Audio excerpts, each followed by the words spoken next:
Good afternoon, SEC 550. This is Alfonso Dixon, and this is my personal teaching philosophy.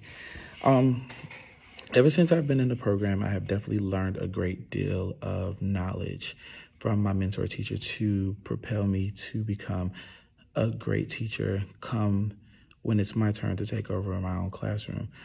I am truly thankful to be able to be prepared in order to be able to teach my kids.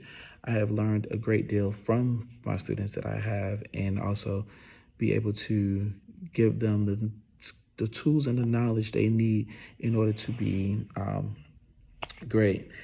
So the ways in which my teaching philosophy has developed and grown throughout my student teaching has been being able to just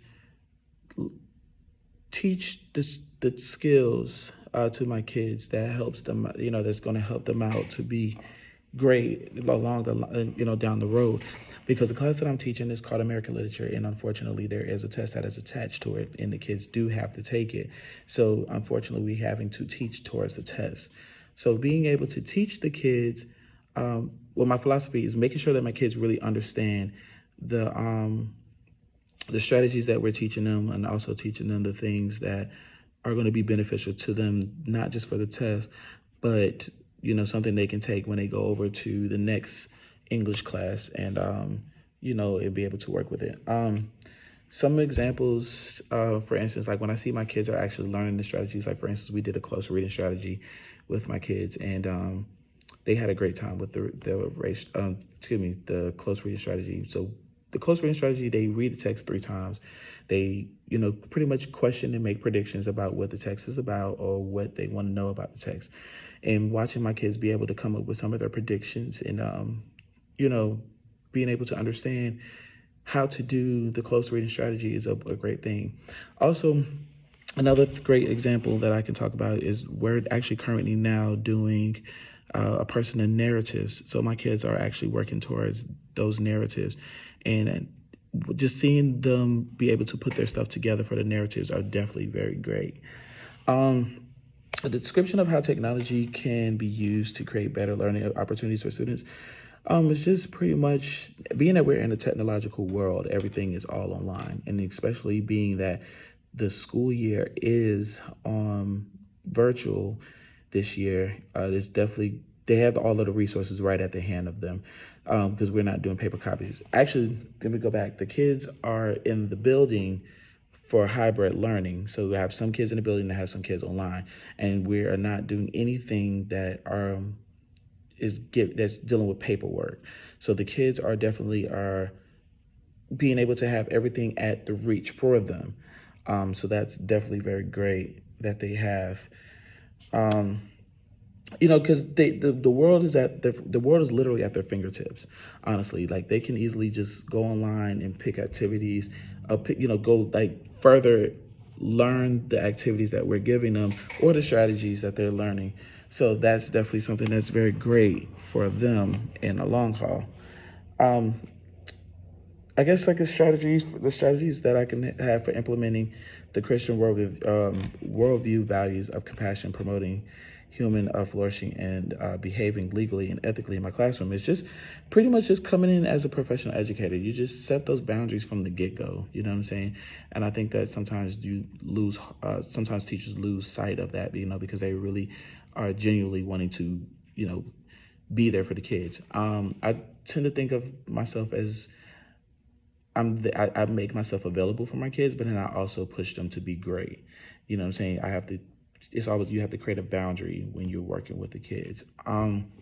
Always continue to inspire them to be the best they can be is another worldview that I like to look at, because I want my kids to go out and to be doctors, lawyers, or, the next president of the United States.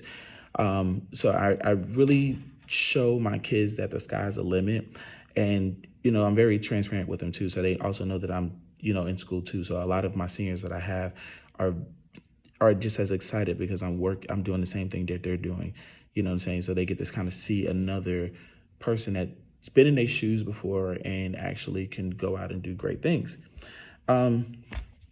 Approach teaching and learning for students with the servant leader. Just just being there for my kids. Like I never allow my kids to just sit and, like not say anything. I'm always asking them, hey, what's up? Do you need help? Or, what do you think? What is your take on this approach? So that's definitely something that's great for me when I'm doing that.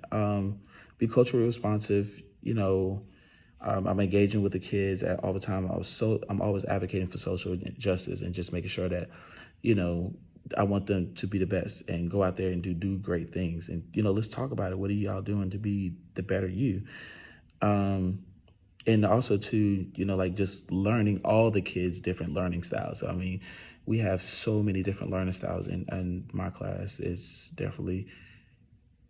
has its moments, but you definitely work towards pushing them, you know, just to being a great kid. I'm also, making sure that I'm practicing integrity with my kids. I'm not out there,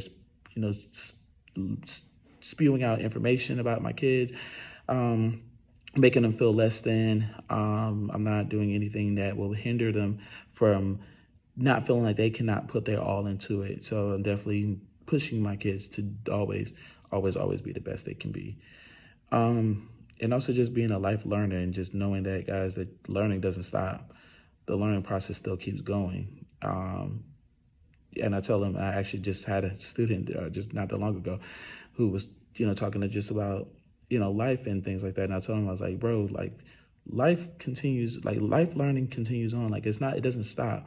Like once you graduate, the learning process doesn't just change. You just keep learning, you keep growing, and just keep being the best that you can be.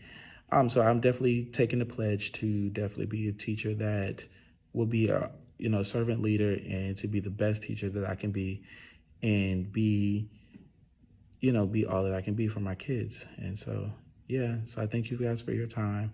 Thank you for hearing me out, and blessings.